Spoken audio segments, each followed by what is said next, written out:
Kuma mwaka wa 1970 nyamũ cia gĩthaka nĩ ikoretwo inyihĩte, ũndũ ũrĩa ũcũngĩrĩirio nĩ ũthũkangia wa mĩtitũ, ũcenjia wa rĩera na gĩko kĩa iria-inĩ.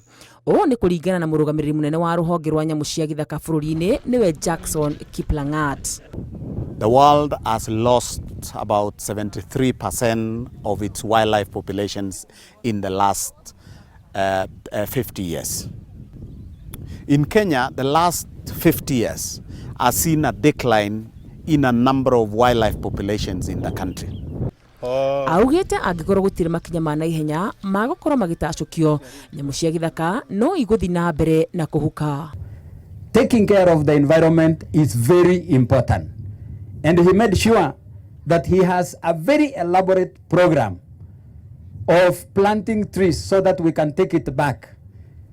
This ecosystem is not the way it was initially because it had big. Kuona ũgendi nĩ ũmwe wa itugĩ cia bata cia ũtonga wa bũrũri wa Kenya ũrĩ na kĩbarũa kĩnene gĩa gũthiĩ na mbere na kũgacĩrithia ũikaro wa nyamũ na kũhukia ciĩko o ciothe iria cingĩcũngĩrĩria kũhukia gwacio, iria nĩ hamwe na ũguĩmi, ũthũkangia wa mĩtitũ, mĩrimũ, oro hamwe na ũthũkangia wa njũĩ. Ngĩribotera Inooro TV, rĩtwa rĩakwa nĩ Wakarura wa Nyũtũ.